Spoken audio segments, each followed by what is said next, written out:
Testing. Hey, it worked.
Members of the public are encouraged to participate in meetings by accessing the webcast at cityofclovis.com/agenda, providing written comments at the same website, participating by phone, or coming to the City Council meetings, Planning Commission meetings in person. May I call this meeting to order? Do the flag salute, will you ready? Will you join me in saluting the flag of our republic? I pledge allegiance to the flag of the United States of America and to the republic for which it stands, one nation, under God, indivisible, with liberty and justice for all. Roll call, please. Commissioner Antuna is absent. Commissioner Bedstead? Here. Commissioner Cunningham? Here. Commissioner Hatcher? Here. Chair Hinkle? Here. Okay. We could have approval of minutes. I'll make a motion to approve the minutes. Second? Okay, call for the vote. Motion by Commissioner Bedstead, second by Commissioner Hatcher to approve the minutes for the July 28th, 2022 meeting. Commissioner Bedstead? Yes. Commissioner Hatcher? Yes. Commissioner Cunningham? Yes. Chair Hinkle? Yes. Okay. Commission Secretary, do you have any comments? None this evening. Does anybody on the Planning Commission have something to say? Okay, is there anybody in the public that would like to say something? I see none in the chamber. Is there any online? There are none. Okay. We'll move on. Item 1 is a conditional use permit 2022-002, a request to approve a conditional use permit for a 5-story, 113-room hotel with an ancillary restaurant use and associated parking at 570 North Clovis Avenue. Goon Paternamuna, owner, and Jay Verk and Orlando Remus are representatives. Staff? Thank you, Chair, members of the Commission. Good evening. The project site is located on the west side of North Clovis Avenue, just north of State Route 168. The project site encompasses approximately 2.5 acres of land.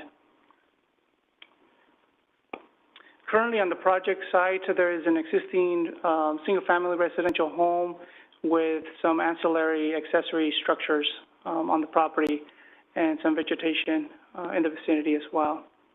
The surrounding uses adjacent to this project is primarily industrial on the west side, which are properties within the city's Dry Creek Industrial Park area, so just west of North Rogers Avenue.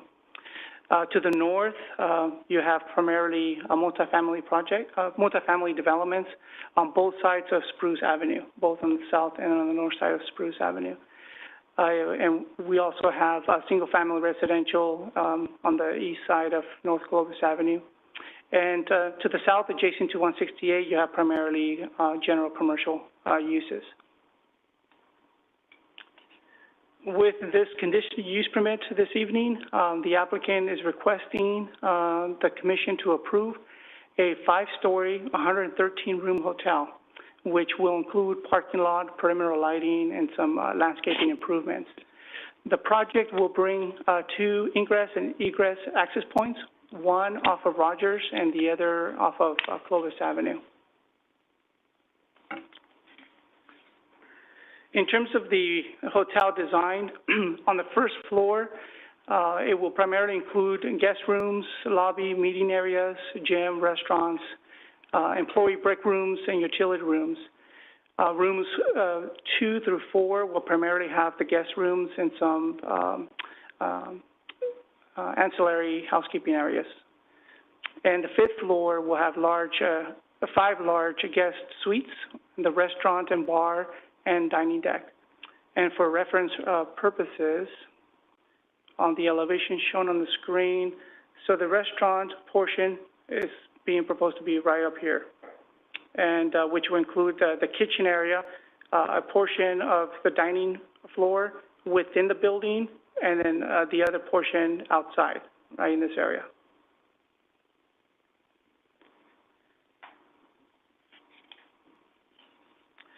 Now, with the completion of the staff report and how it was presented to the commission for review, it did provide specific conditions from the Clovis Police Department in regards to the noise at the Rooftop restaurant, which the conditions of approval specifically prohibited any amplified music on the rooftop and live music as well.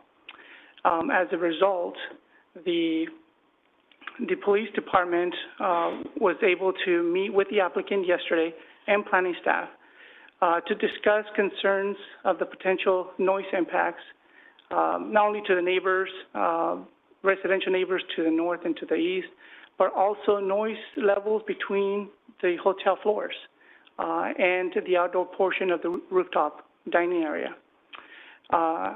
As a result of that discussion, the applicant agreed to 2 specific modifications to the project.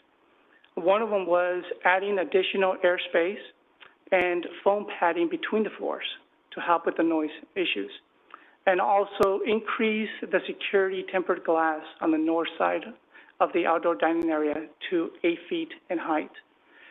With these modifications, PD was comfortable modifying their conditions of approval, which were provided to the commission this evening.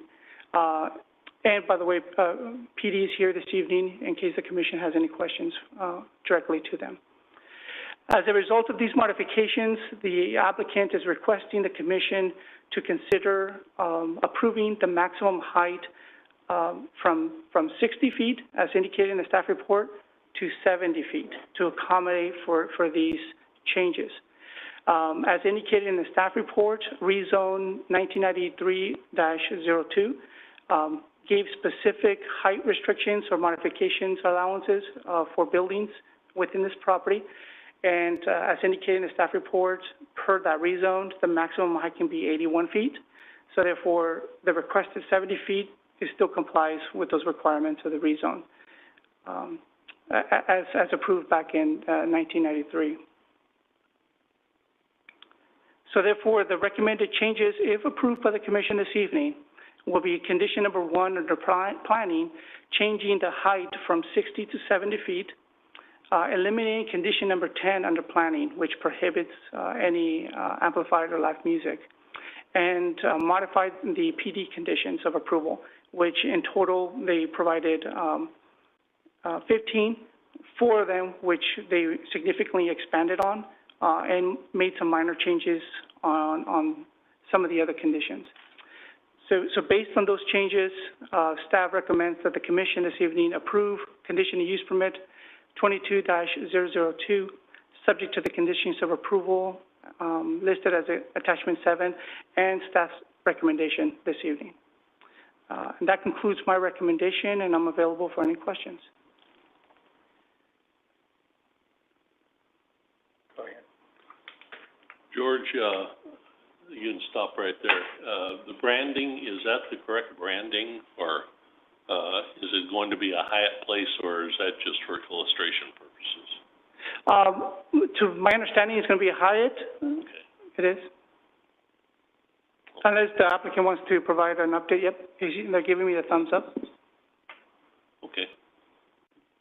Thank you. Okay. Yeah, I just wanted to ask a couple clarifying questions.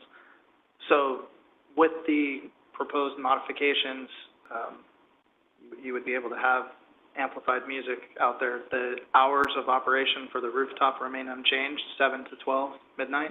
Right. And I believe the PD restricted any amplified music between the hours of 10 p.m. and 7 a.m. So after 10 p.m., you cannot have any amplified music or live music on the rooftop. But the rooftop can still be in operation until midnight? Yes, and what's important to make clear here is that with PD's revised conditions, the restaurant portion has an indoor dining area and an outdoor dining area. So their conditions, updated conditions, allow the applicant to have live music, amplified music within the indoor dining area, not the outdoor dining area.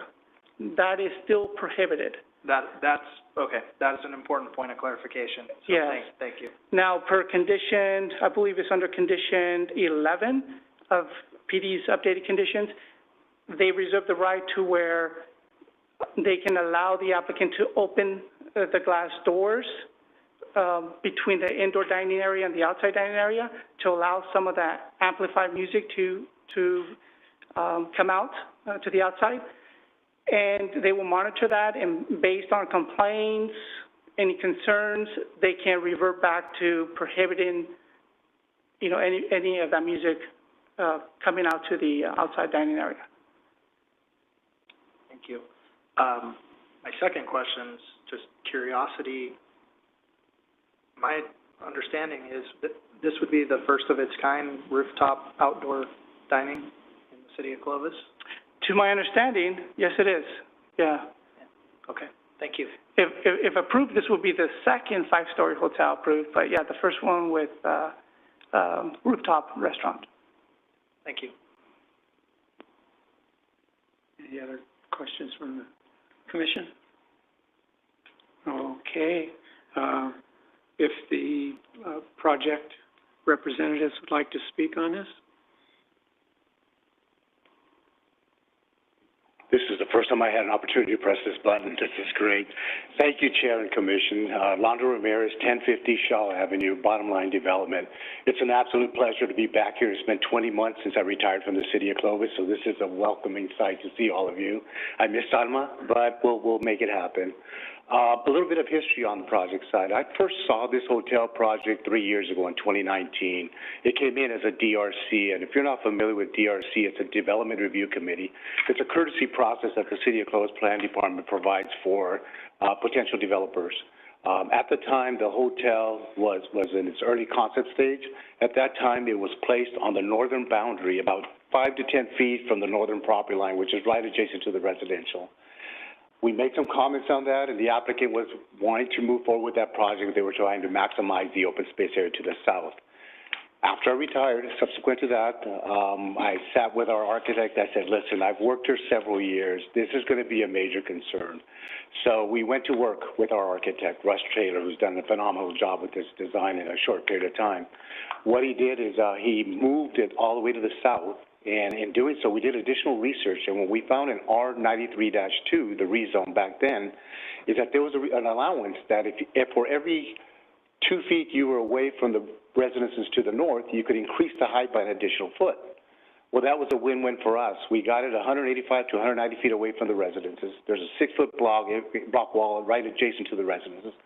We're going 5 stories, so if approved, we'll be at 70 feet high. We've had significant conversation with the police department regarding the height, and staff as well, regarding the noise issue. Yesterday, we had a pretty involved meeting with several police officers. Thank you, Corporal Hutch. I appreciate your time with that. And we came to a consensus that we would definitely agree to, we are good to go with, and we are ready to move forward with this project. We're excited about it. The restaurant, when it first came to PD and planning, it appeared that it was going to be like a 4,000, 5,000 square foot outdoor restaurant. It's actually about 2,200 square feet of outdoor restaurant there. If you look at the left side there's glass panels and block walls there along there, that top left side there. Those are at 6 feet. Part of the concession we made is, and PD agreed, is that we agreed to raise an additional 2 feet. That way it sends the sound even higher up. So we made that. In doing that, then PD also, Captain Benham, said that there was a concern regarding the noise levels in between floors. Well, we decided to increase the airspace in between the floors to 2 feet, and add additional foam padding and separation. That will deaden the noise completely as well. Not that we plan on getting loud music, as George expressed earlier, but our intent is not to actually have any outdoor events. We're looking at high-end restaurants at this point. We've had conversations with several, and what they are hoping to do is have this restaurant open during the hours, so they don't have to close for corporate events or any private events. It's like you would see it in your finer dining, like a Nesso's, the Annex Kitchen, those. They don't have private events, and they don't close the restaurant off. We're hoping to accomplish the same thing, but just in case it happens, we expressed to PD, and we're very transparent that if we do have a request for a wedding and there's an opportunity to close it off, we will follow the guidelines that PD has implemented. And we're concur with PD's conditions of approval. We concur with staff's conditions with exception to the height, and we are looking forward to building this next year. If you have any questions for me, I am here for you. Any questions? I'd like to expand a little bit, Londo, on the music. Do they envision your music, is it similar or something akin to like a three-piece ensemble, or a rock band? No rock bands. I think what we want to do is what we've created a really incredible environment for people that are dining. When you go to a finer restaurant, you're not just hearing the clicking and clacking of spoons and knives and forks. We want to provide some ambiance music within the internal and the external uses there. So if you go to like a Luna's or Andiamo's, you have ambient music playing there. Not enough to drown everybody out, but just to give you some of that experience. If we do have a live band, like we want to have Christmas brunches. So maybe Clovis Choir comes over and does Christmas caroling out on the outdoor dining. We want to have that. And if there is a live band, that would be contained to the interior of the restaurant on the inside, but we would have the opportunity to open the sliding doors or French doors, if you will, to allow some of that music. But as Corporal Hutch indicated in his conditions, it will not exceed any noise level that travels beyond our property line. Thank you. You're welcome. Londo, one other question. I'm looking at the site plan here, but the orientation of the building, I know when I look at that, in my mind, it feels like it faces Yeah, west, the actual restaurant, open dining, is actually east. Yeah. So what you see there is a small segment that will be facing north. It's about 40 feet, and that's the area that we agreed to go with an 8-foot tempered glass instead of a 6-foot, just for more sound mitigation. So it's going to be very minimal. And one of the other things we considered since our meeting, subsequent to our meeting, is that we would also, if we do have a band on the inside, that we make sure that they're facing a direction where the music isn't amplified directly to the north. Very good. Thank you. Sure. More out of curiosity, anything else? 168 roadway. Right. How much higher will your structure be than the roadway itself? I wasn't able to get a drone, but in my calculations, it's about 40 feet to the top of the roadway, and we're about 30 feet to the top of that. We're actually 60 feet to the restaurant area, but with the architectural projections, overhangs, eaves, and canopies and stuff, it'll be about 70 feet. Okay.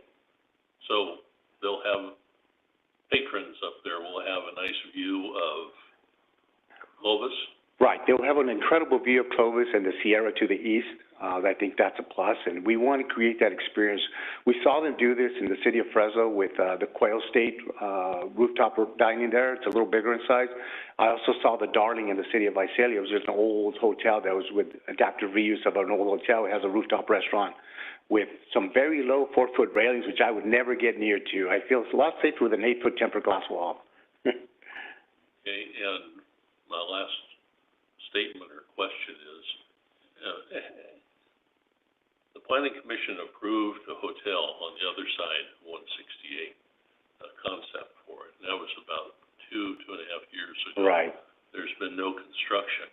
Can I assume that this project will be a little more timely than that one? Right. They had some financing issues with the other hotel. If you remember, I was the presenter on that hotel several years ago. There has been some issues. COVID didn't help matters.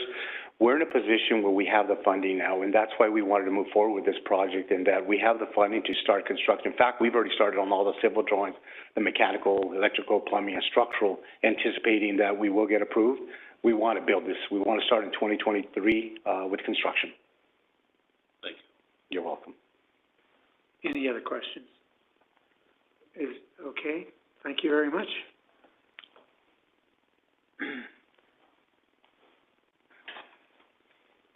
Okay, we'll move on. I want to ask staff if they have any questions from.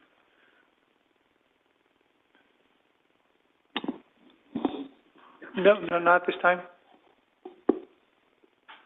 Okay, is there anybody within the chamber here that would like to speak on this project? See none? Is there any online that would like to speak? There are none online. Okay, bring it back to council. And any more discussion on the project? Okay, we're open for a motion. I'll motion to approve the proposal with the attachment 7 and this updated guideline from the police department. I'll second the motion. Okay, call for the vote. Motion by Commissioner Cunningham, second by Commissioner Bedstead, to approve CUP 2022-002 with modified conditions of approval as presented. Commissioner Cunningham? Yes. Commissioner Bedstead? Yes. Commissioner Hatcher? Yes. Chair Hinkle? Yes. Okay, we'll move to item 2 on the agenda. Conditional use permit 2020-004. Consideration of the revocation of a previously approved conditional use permit allowing the expansion of an existing athletic facility to include outdoor athletic training activities and events for a portion of a approximate 0.6 acre property located at 340 Clovis Avenue due to lack of compliance with the conditions of approval athletic performance. Applicant David Stanford, representative. Staff? Thank you, Chair, members of the Commission. As noted, this evening's discussion is relative to consideration of a resolution that would revoke CUP 2020-004 based on noncompliance with the conditions of approval. This is a project that the Planning Commission is well acquainted with, so I'm not going to go through a lot of background here. In short, the original approval was back in September of 2020 to allow outdoor training. There have been 3 reviews that have been conducted previously. During each of those reviews, there were issues with noncompliance on at least a handful of the conditions of approval. There were 40 original conditions of approval. During what was the second review back in January, the Commission modified the conditions to address some of the changes in operation. Most of those were changes made by the applicant to alleviate some of the conflicts that had previously been identified. So today there are 33 conditions that apply to the project. Of those, 8 conditions remain out of compliance. 7 of those relate to physical improvements on sidewalks, frontage improvements in the trash enclosure, and 1 condition is relative to LMD annexation or landscape maintenance district annexation. You might have identified that the staff report identifies that there were 9 conditions out of compliance. One of those was relative to backflow device testing. That has since been rectified, so that condition is in good shape. And I will also note that we're pretty close to LMD annexation. That information has been provided to the applicant. We just don't have it executed and back. I'm not sure if there's a problem there, but that could very easily be remedied. So although the improvements in question are not done, I wanted to kind of take you back to the May 2020 review and talk a little bit about kind of the status of the project back in May. At that time, the applicant was looking forward to closing on the property, taking full ownership, and being able to control the site.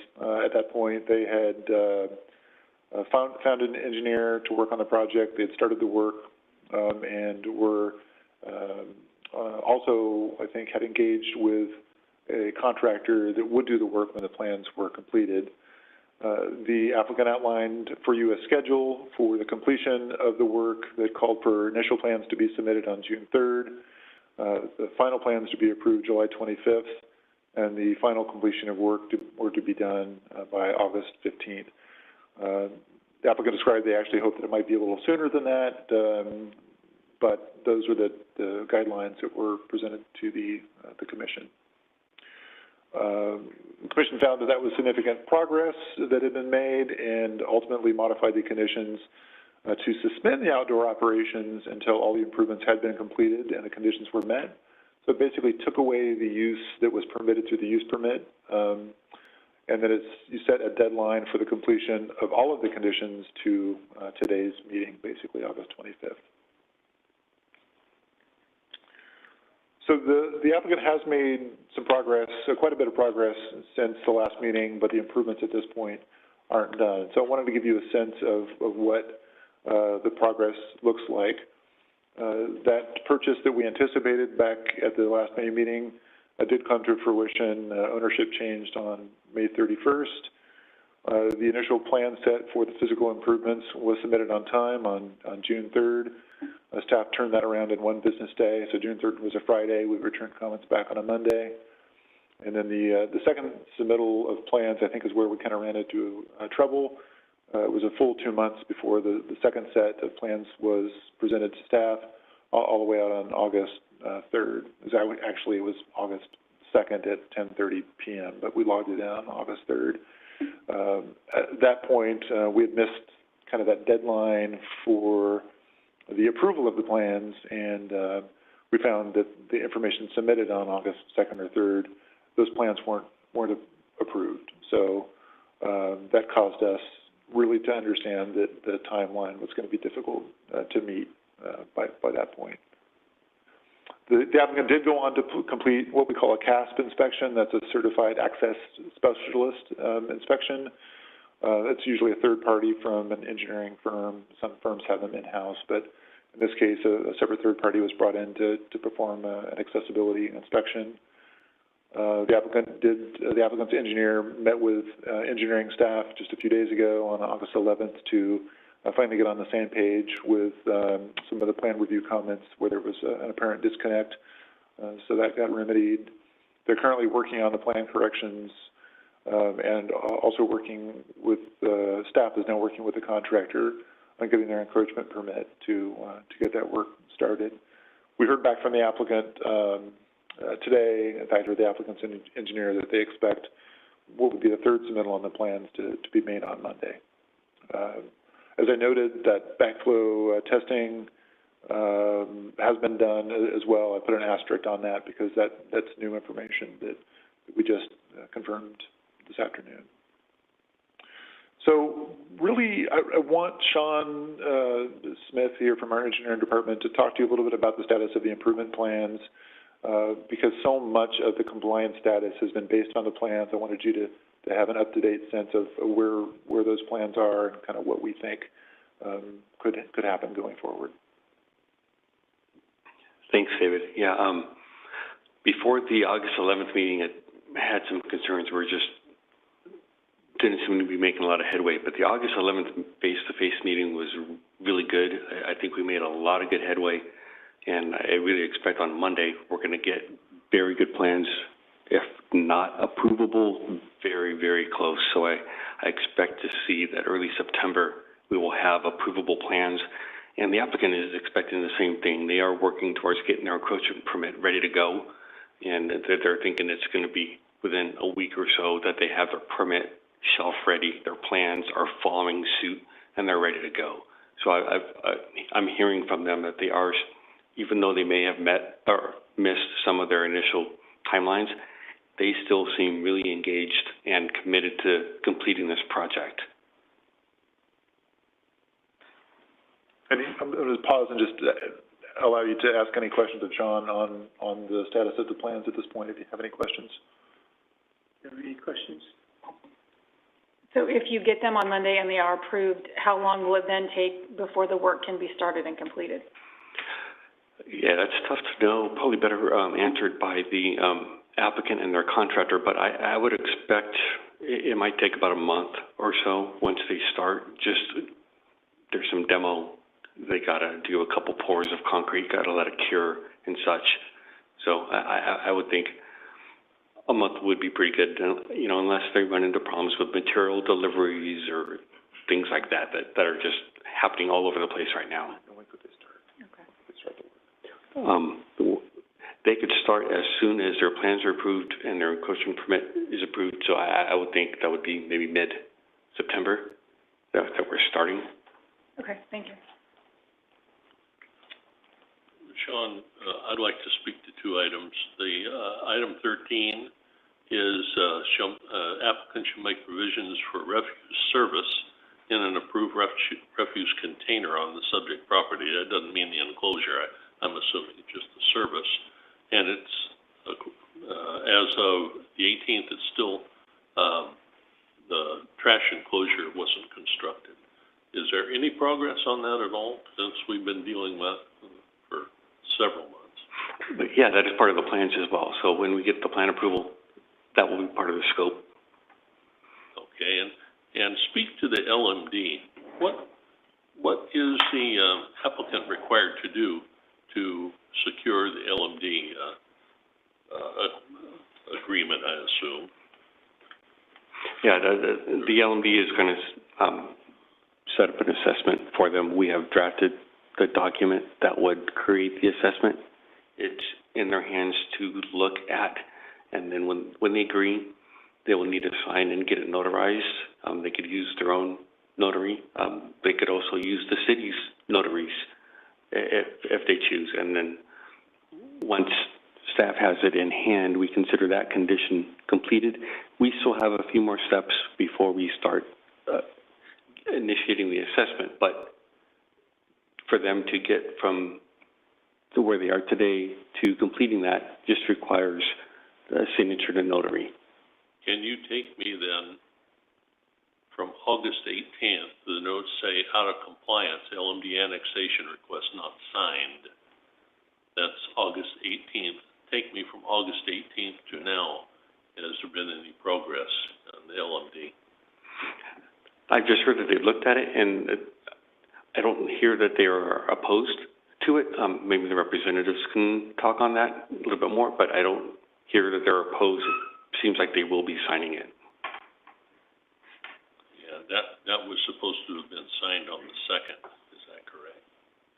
2nd of August. Didn't we set that as the deadline? Yeah, at the last meeting, that was the timeline. All righty. Thank you. Okay. Any more questions for staff? Pardon me, sir. Yeah. You'll have your opportunity in just a second. We're still talking to the staff. Go for it. I was just going to clarify the timeline on the LMD. Okay, Cameron, we'll open the public hearing in just a minute, so if you just hold tight, Okay. and you can come up and address any questions that are outstanding. Okay. So let me, Chair Hinkle, just let me wrap up my report if you would, and then I'll. Okay, if you would, please. So I just wanted to wrap it up by confirming that as of today, there are 8 conditions that remain out of compliance. Those are the ones that we've been describing related to the physical improvements and the LMD annexation. The options that are available to you this evening are the revocation of the permit based on noncompliance, which is based on your clear direction from the previous meeting, the recommendation of staff at this point. There's a long history here. There was clear direction given that you would anticipate revocation, and so that is the recommendation from staff. Alternatively, a second option for you to consider is to simply extend the existing suspension. You're still finding that the project is out of compliance with the conditions, but you're not revoking the permit. You're just extending the suspension of outdoor operations until those conditions are brought into compliance. A reason why you might want to consider that option is in the event that you choose to revoke, I think one of two things, or maybe both things, are possible. One is the applicant will appeal the conditions to the city council, and/or they will simply reapply for a conditional use permit to do the same thing on the same property. And if your commission's interest is not in seeing the use go away, but really seeing the improvements done, and it's a judgment call, but the fastest path to getting the improvements completed may simply be to leave the CUP in place, but continue to suspend the outdoor operation so they can't take advantage of the outdoor yard. That's a judgment call. Either of those alternatives is viable, and the other option is simply an indication that there may be some other combination of things that you would do or change with the use permit that you see fit. But again, staff's recommendation, based on your prior direction and the lack of compliance, is to revoke the CUP. And then you can consider any other actions as you deem appropriate. And that does wrap up the presentation, and you can ask me any questions if you have any, or open the public hearing. I'm sorry, just one more comment. Since you see a different face at the podium, I wanted to let you know that Mr. Sandover ended up being out of state on business today. Mr. Worrell is his business partner and here to speak on behalf of the project. His business attorney, who you've met before, is also here to answer any questions if you have any for him. Any questions for staff? Okay. I do have one, yes. Okay. Dave, in looking at this document, that you provided us, I'm trying to find it here, multi-pages here. Let me ask you, are you satisfied with the communication timeliness between the applicant and your department? Has it been significantly better than it was the last go-around?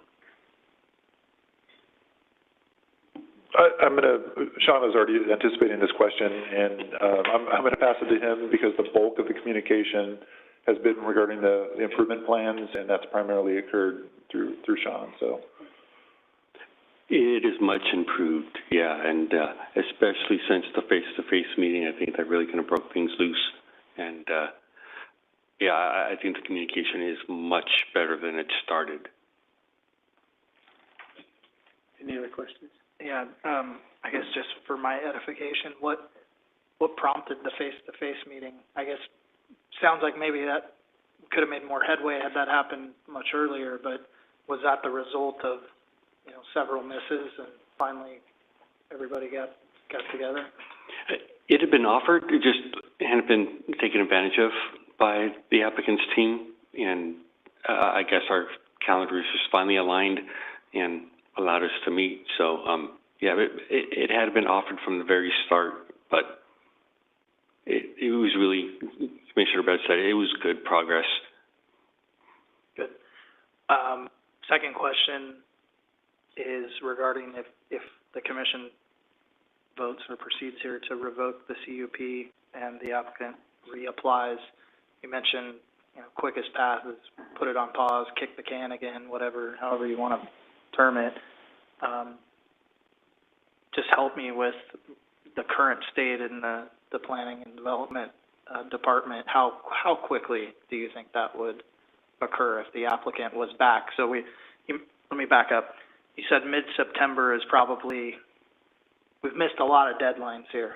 So that's a best effort, it sounds like, right now, where things might start. Maybe construction's done in 30 days from there, so they'd come back sometime in October, let's say. So if someone was applying for a new CUP in October, what would be the lead time before it was in front of this commission again, just approximately? Yeah, if it was a resubmittal like this and the facts were largely known, then just depending on kind of the way the calendar works, it's probably, between 1 and 2 months. Okay. That helps. Thank you. Any other questions for staff? Okay, take it to the applicant, please. Yeah, apologize, Mr. Cunningham, for the interruption. Just to add a little bit of context, the LMD we have no problems with. It's just our lawyer has been busy, so that's not an issue at all. I'm glad Mr. Smith and Mr. Wells finally got to sit down face to face. As you know, this has been a very long process and not a process that we had gone through before. Definitely a good learning experience, but we had an initial budget for this work early on. That budget ended up quite a bit higher, just, you know, the nature of construction at this point. Budget set, hard costs increase, soft costs were what we kind of had to take out of the project, so we relied on Mr. Wells, who's more a friend and a colleague than an engineer who we paid for services. So unfortunately, we were a little bit at, you know, the work was done along Mr. Wells' timeline. Of course, we wish that was accelerated, but, you know, that's where we are. So we apologize for the miscommunication. I'm really glad that you guys finally got to sit down and talk through some of the issues. We feel very confident that if not Monday, a final plan for approval will be submitted. You know, some very light revisions are necessary. So it's our intention 100% to continue to pursue this work regardless of the action of the committee tonight. You know, we are Old Town Clovis. We provide a great opportunity for the residents of Clovis. We have made Clovis home for athletic performance, so we are committed to seeing this work through. Totally understand that this timeline is not what we agreed to, what the commission expected, but it's every intention that we complete this work as quickly as possible so we can continue business operations at the 340 North Clovis location. So any questions, please feel free. Any questions? See none from the commission. Thank you very much. And we'll open it now if anybody from the public would like to speak.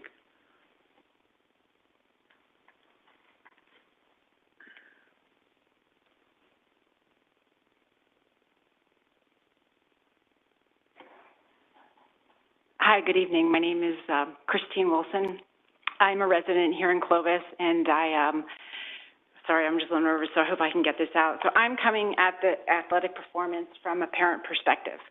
I understand that you have a job to do. Mr. Standifer has deadlines and timelines that he has to do. I've known Mr. Standifer for, oh gosh, over 20 years. My children have attended and gone to camps and fitness activities there at AP, along with many other kids in our community in the city of Clovis. I am a firefighter for one of our local surrounding cities. I do a lot of youth programs, especially for underserved youth, and there are not many places in the city of Clovis that have the opportunity for our youth. So I know you are thinking about revoking it. I just implore you to work with Mr. Standifer. He is a generous man. There are children that go there that cannot afford to go there that he allows to go there for free. I'm saying this not to insult him. He is not very much a businessman, so to speak, but he just loves the youth. He loves putting on these programs, and if you take this away, you are definitely going to take that from so many youth in the city of Clovis. They go there. After they're done, they eat in the city, so it just brings the youth and it brings community into the city. Also, during COVID, that outdoor use permit was a godsend to our children. If he had not had that outdoor facility for our children in the time of COVID, they would not have had a place to go and commune and just have that activity. So just from a parent perspective and how amazing this facility has been to our youth and our community, I just encourage you to work with Mr. Standifer. Please give him as much extension or time to get that facility together. And as a friend of his, I will make sure that he continues that communication because we want that place open. Thank you. Anybody else would like to speak? Hello, my name is Kevin Jordan. I am an executive director over a foster family agency, and just as she stated and reiterate, he gives back to the community, not only here in Clovis, but also any underserved youth in Fresno or surrounding areas to work at that facility for free, to be on the AstroTurf and work with next to athletes that you probably wouldn't imagine that you could even meet is a special thing that any kid wish they could do. And so just giving that opportunity to, and the kids were over years, you know, putting on our big weekend, Big Bang weekend. We used to do it there at Fresno State, and then when the COVID happened, because he had that conditional use permit, we were able to still bring the kids together and have a special time. And this is something that he just loves. You know, he always looking away for, how can I give back? What can I do? Hey, we have this field. I can do an event for you. You know, and without that, that would not be possible. So, like everyone's saying, I wish that opportunity can still be given for him, because I believe that he can still do some special things for the community. Thank you.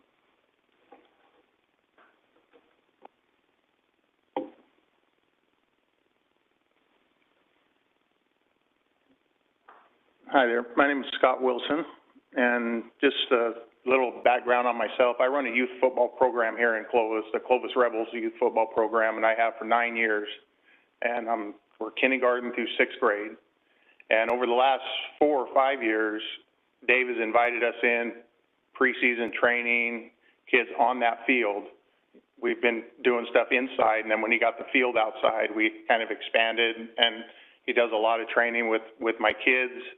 I have 120 football players on our team here in Clovis and about 40 cheerleaders, and we have both cheerleaders and football players that are on that field constantly working, and with Dave and his trainers and other people working with these kids. And so it's been, we're kind of into our season now, getting ready to start, so our kids aren't training there right now anyway.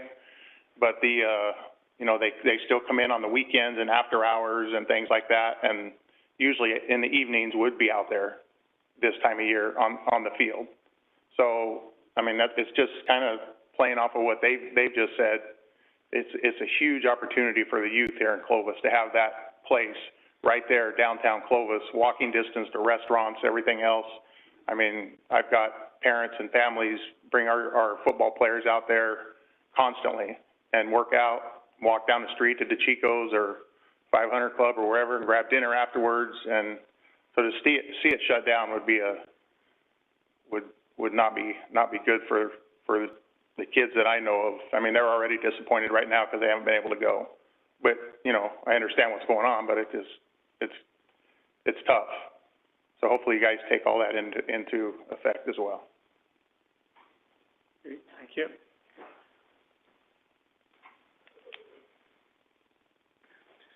So I'm the business lawyer, I guess, that everybody gets to see. People are probably tired of seeing me. I will take the fall for not completing the LMD annexation. I actually looked at it within probably minutes of receiving it, and it looked okay to me. I was traveling when the deadline came and went, and simply missed it, and so that's on me. And so I would ask that not be held against him. I knew that there were other issues that we had to resolve as a practical matter, so that might have been why it wasn't front of mind to me. Like a lot of people, you know, this is a labor of love, and I think like I mentioned last time, this is probably the most expensive acquisition I've ever handled for free. But that's okay, because I believe in the greater vision. My kids, my 4 boys, all had positive experiences. They're now grown, so we're empty nesters, yay. But they went through that experience, and that was a good one for them. I continue to train there and enjoy it. But I wanted to highlight something mentioned by Dave, because I think it's just the practical reality. My recommendation would be if and this is not intended to be threatening or any of the other stuff, if it gets revoked, we're simply going to appeal it to the city council. We're going to continue to move forward. We're still moving forward regardless, like Cameron mentioned, to get these matters done. They need to happen, and we're finally about there. I agree in hindsight, maybe using friends that trying to accomplish some of these things to save money, while fiscally responsible in some respects, was probably not, at least as it goes with the relations with the commission, probably not the smartest of moves. But we are where we are. And I think that it's, so my hope would be that we simply suspend it, because that would be the intention, is to keep that outdoor area still shut down. And so I don't really see, other than being, I don't know if the term is irritating or annoying to this commission, that it would otherwise allow us to just kind of move forward and get to where we're going to get to. I don't want to see this shut down for another, 2 or 3 months, which I think would certainly happen, because then they would certainly reapply, and we'd kind of go through this whole thing again. They've paid the fees. They're finally on track. It's taken a long way to get here, and so I'd like to see it through to the end. And so if you have any questions of me, I'm happy to answer them. If you want to express frustration to me, that's fine. I get that all the day long. So anything I can answer or clarify for anyone? I think we know. Okay. Thank you very much. Anybody else would like to speak from the chamber? See none. Is there anybody online? There are none online. Okay, bring it back to the commission. Any discussion on this project and its problems? Go ahead, Mike. I was going to say, I'll start. I was not present when this came before the commission last. Several of you were here, and reading through the notes, I see that this commission has wrestled with revocation being very harsh, something that we've maybe never even done before. So I don't think that's been our aim. We want to be business friendly. I know the commission was originally even split or divided on whether this was good for Old Town. I think several of us voted for it. We thought it was a good product, and several of you have provided evidence of that and how it's serving our community, and I think it's great, but we keep going back to, this has not been a short timeline whatsoever, from the onset of the CUP all the way to now. So as I read kind of what the agreement was, so to speak, with Mr. Standifer and each of you here on the commission last time, I think we were trying to extend and extend and extend yet again, and so we hear tonight from the community, give it one more shot, one more extension. I think we've done that repeatedly, so I'm personally wrestling with, where do you draw the line where you've given enough extensions? I don't want to be a bureaucrat and say, let's just revoke it, only to have you reapply or appeal, but at some point we have to stand for what the standards, what the requirements were that were agreed to and clearly agreed to. So I guess all of that just catches me up with where you all were when you last heard this and decided to give the last extension. So maybe there's more insider perspective that could help me understand what you all were thinking. Okay, go ahead. Well, I agree with what Brandon has said. I was here for the last meeting, as I believe the business attorney stood on that podium there and gave me his word that this would be done by today, and we're faced with another potentially extension or a revocation. I am very pleased that we heard from several members of the community that this business is helping. We never had any doubts that it was a helpful business. I believe I said on the last meeting that we're not your enemy. We want to work, we want to see you succeed. Those who were here the last time, the last 2 times, I think can attest to what I said. But I'm in a quandary with Brandon. How many more times are we fast forwarding now to October and have people come before us and say, gee, we've really been trying, but we just things didn't come together. And hat in hand, they're looking for another extension. We've been dealing with this since 2020, is that correct? 2020. And yes, we've had COVID, and yes, we've had other roadblocks, but there have been other businesses that have had to endure that too. I'm really on the horns of a dilemma. I want to work with the business, but you know, we can't be. This, to me, it gets really personal because we have people stand before us and say, "We give you our word that we will cure this and go forward," and then the next time around, we're right back at the same place that we were. So that's kind of where I sat.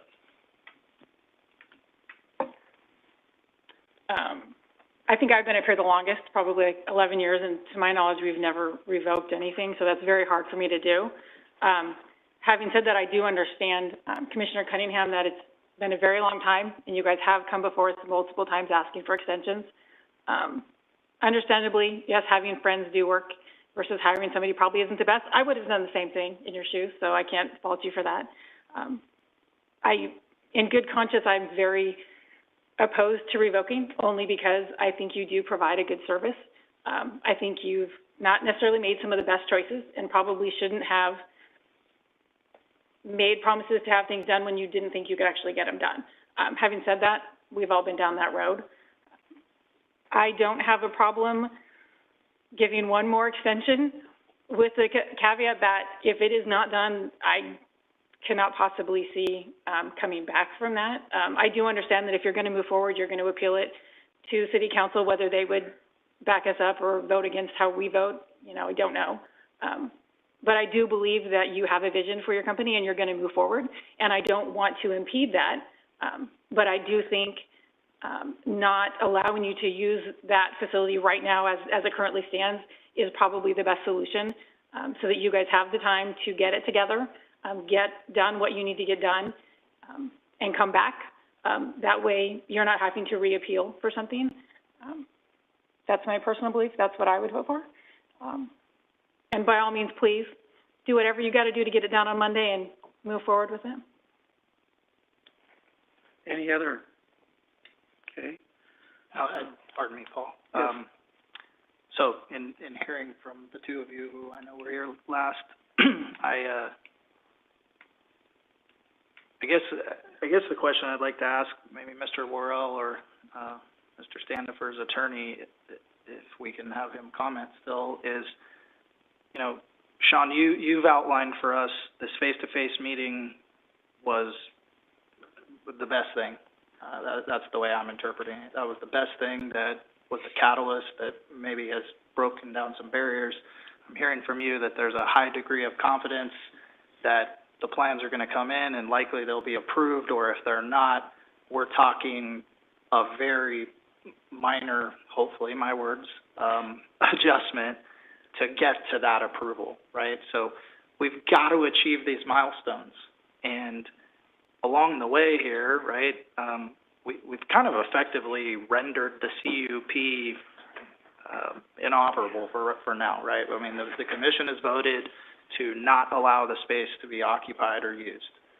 So if we revoke, we're not changing business operations for Mr. Standifer and athletic performance. They're not using the space today. So it would really just be administrative, a matter of principle. Like you all, and I've said before, I liked the business. I was an advocate for it and voted for it to come into existence. I'd like to see it continue and persist. But it is that dilemma where we're all sitting up here and we're setting precedent, and you know, we haven't had to wrestle with this before. And where do you draw that proverbial line in the sand to say, okay, 1 chance, 2 chance, 3, 4, 5, how many is the point where you say enough is enough? I think for me, the question back to Mr. Worrell or Mr. Standifer's attorney is, we need to know unequivocally. I get the construction costs are going up. I'm personally dealing with some of that right now. It's wild how much things are going up, but what other barriers could possibly exist for you if you have approval? I mean, do we have assurance that the finances are there, you've got the bids from the construction, and this is actually going to happen if it's a go? Yeah, the financing is in place, contract with the general contractor is in place, so as soon as plans are approved, permitting is available, the work will commence. So, you know, I know this is a very long timeline, but really the financing was not available until we closed on the property. It just, the financing was unavailable. Once we closed on the property, May 31st was when this project really became a reality to see it to completion. So everything is in place. Plan, approval, permitting, contractor is under contract to perform this work. Contractor stated to us 4 weeks from beginning of construction to completion. So, you know, 28 days, 16 business days, however you want to state that, but 4 weeks from beginning to completion. Yeah, and I think the spirit of my question is just, are there other gotchas, right? If they, right. Well, and I say that again just with some personal experience I'm having right now, where every time we go back to the contractor, they go, sorry, we had a 20% increase in material costs, right. or 30%.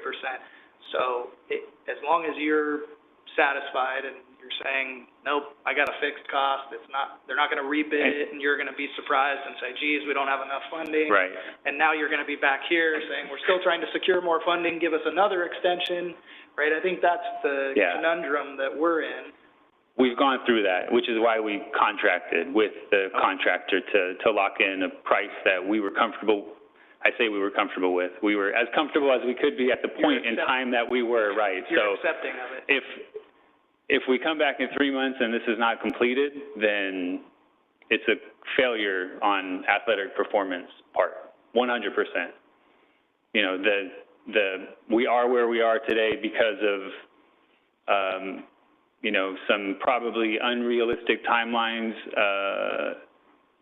Mr. Standifer is very optimistic, and I think that optimism bled into maybe the reality of where we were able to get when we were able to get there. But standing here today, after Mr. Smith and Mr. Wells met, have an understanding of what those plans look like and the path to final approval with contractor under contract, the only barrier now is final plan approval and permitting to close off Clovis Avenue necessary to perform the scope of work. Okay. Sean, can I ask you one last question? Thank you for answering my questions. When Monday comes, are you, and I know you can't speak for the engineer, Mr. Wells, but we're prepared to meet face-to-face again if we need to put a bow on this? If that's what it takes, and we've been turning these plans around very quickly already, and there's not much left. So, yeah, we are committed to seeing this through side by side with this business and helping get the plan approval. And I don't know if it makes a difference, but we know the contractor. It's not a new business in the area. They've done work in Old Town Clovis before. So getting that permit and getting everything in line should not be a problem.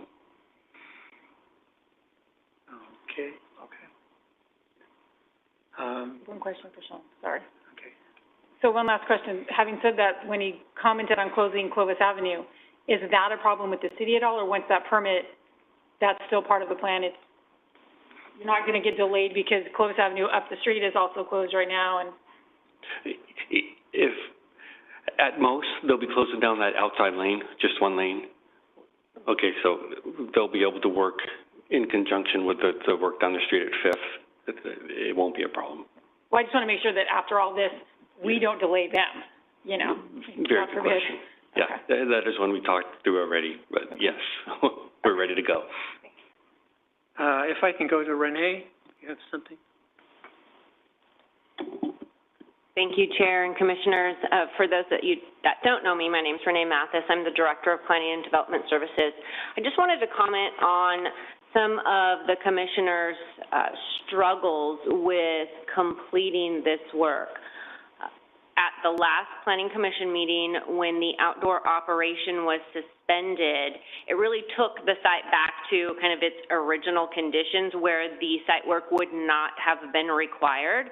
And I want to remind everyone here, our goal is to see this work get done and for the operation to be able to go back to their outdoor use. And so while staff's recommendation is in line with what we discussed back in May, I think affording them the opportunity to continue with the suspension for the outdoor is the quickest path of travel for us to get that work done and for them to be able to actually start operating outside. If we were to move forward and the Commission's desire was to revoke it, as Dave indicated, you're looking at adding a couple more months, potentially an appeal before they would be back and in action to actually get that work done. So while it's been a good discussion and most of what I wanted to comment on you had already discussed and worked through, I really think there is a lot of benefit to continuing with the suspension, allowing the applicant to finish working with engineering, to get their plans approved, to get their permits issued, and to have them start the work without an additional delay of either having to appeal the decision or to resubmit for another CUP. Any questions? Okay. Is there anybody online that would like to discuss? There are none. Okay, bring it back to the Commission. If you have any more questions, anything you want to discuss on this? None, then we're open for a motion. I'll move that we continue the suspension of CUP 2020-004 to our October meeting, which I believe is October 27th, at which time we understand that it will be completed. Or if it's completed sooner, then you can be in contact with Planning Development. We can lift the suspension. That clear as mud. Crystal. I'll second the motion. Okay, any discussion on the motion? Okay, call for the vote. Before I read the roll call vote, I just want to confirm to the maker of the motion and the second that that direction would include modifying the resolution and the conditions of approval that have been presented to incorporate that intent. This is basically the same process that we used at your May meeting where we did the same thing. Yes, I think that's fair to say. Thank you. Concur. Okay, so we have a motion by Commissioner Cunningham, second by Commissioner Bedstead, to adopt a resolution authorizing the continued operation of CUP 2020-004 with a suspension of outdoor operations until all conditions are completed. Staff is directed to bring back a review at the October 27th meeting. If work is completed before October 27th, the outdoor operations can commence. Commissioner Cunningham? Yes. Commissioner Bedstead? Yes. Commissioner Hatcher? Yes. Chair Hinkle? Yes. Okay, there's no more discussion at this point. We will adjourn the meeting at looks like 7:08.